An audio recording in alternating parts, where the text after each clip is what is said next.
My name is John Taylor, and we are here for Ikigai Part 2. So once again, my name is John Taylor from the Mind Body Abundance platform. I'm one of the guides here, and it's an exciting day. I hope that you are safe and well and dry today for all of our friends down in Florida. So a few days ago, I talked about Ikigai, and it was interesting because it's finding your life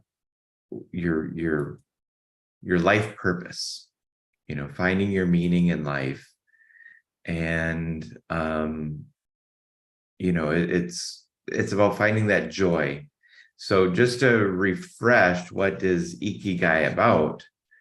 Ikigai is about finding what you love, what you're good at, and what the world needs, and what you can be paid for. A reason for being. And when you talk about Ikigai and productivity, it's not about just checking off the list. It's finding purpose and passion in what we do, because then we get into a state of flow. And that's the other part of Ikigai. So when these four elements converge and we are able to find out they intersect in that Venn diagram of what the world needs, what to get paid for, what we're good at, and what we love to do, it becomes a joyful expression. And that's where we get into that state of flow, and it becomes effortless. So however, finding Ikigai is not a one-time affair. It's an evolving journey of self-discovery. And it asks us to be introspective, to figure out our strengths and passions, and the spaces where we can have meaningful impact.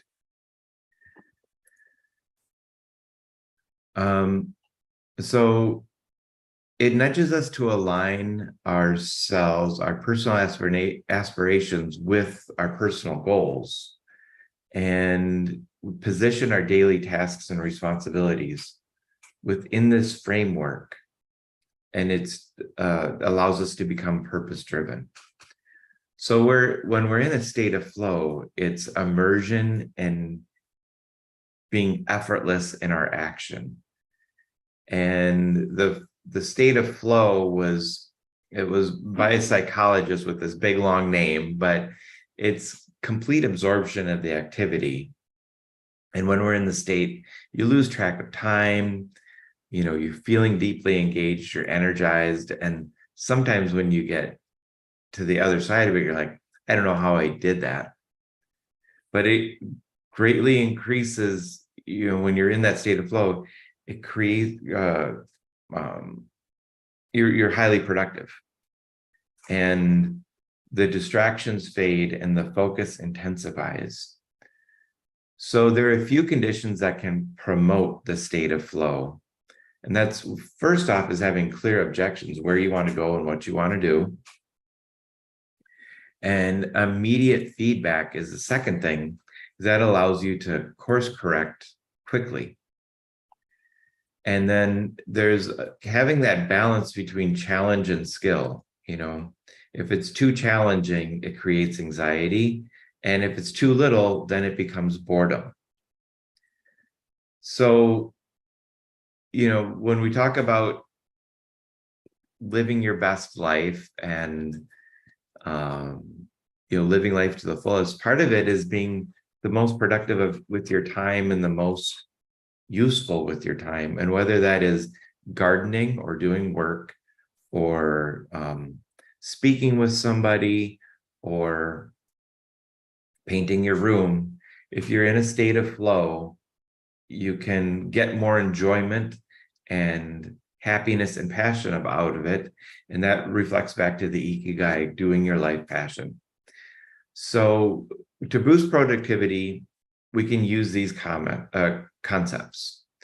We can regularly revisit and reflect upon our Ikigai and understanding our evolving passion and skills, where they intersect with the world's needs and the financial viability of it. Two, we can structure our tasks and clearly define objectives, and set up mechanisms for immediate feedback. And then we can constantly challenge ourselves to, shine light on the areas that we don't know, go into that non-comfort zone and push the boundaries and the edges. So this is a relentless action, and it's about aligning our tasks with our deeper purpose and finding joy in the process and anchoring our work in the framework of Ikigai and the state of flow. And this will help all of us be more productive and discover a richer, more meaningful way to engage the world. So that's what that's all about. And I am going to practice Ikigai today. With that, I want to give a little bit of information on some events coming up. So September 7th, this is turning out to be just a fantastic event. We have just a ton of people signed up yesterday. It's going to be a networking event at the Expansive Workspace in Wauwatosa. It's from 4 to 6. There's going to be drinks. There's going to be food, and there's going to be some wonderful people for you to connect with. And we're going to give you some prompts so that you can do some things to connect with people better. Next, we have an expo, and that is on the October 7th. Vendors are wanted for this. We do have a couple of spaces open, and it is a great way to meet a lot of these practitioners that are providing these services on health and wellness. And it's a great way for you to get some one-on-one time to see exactly what they do. And if what they do is good for you, it's also a great way to learn. I ran into somebody the other day, and we were talking about acupuncture, and they were talking about losing weight and digestion and stuff like that. And it turns out that acupuncture, it's not a weight loss program, but there's acupuncture that you can use to improve your digestion and your metabolism and those types of things. So I didn't even know that that was available. And it's so interesting when you talk to these practitioners, you can really understand that energy healing can not only help your chi and your energy, but it can also help with muscles and sleeping better. So all of these practices have many different solutions that they offer for many different problems. It's a great way to meet with these people and to understand what's going on there.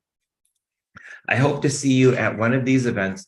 Down below, this says mindbodyabundance.tv. That's our website. You can find all of the information there, find tickets and links to the tickets and ways to become a vendor. And with that, I hope that you can create, connect, make an impact, and have a wonderful day. Rise and shine. It's a beautiful day to be alive.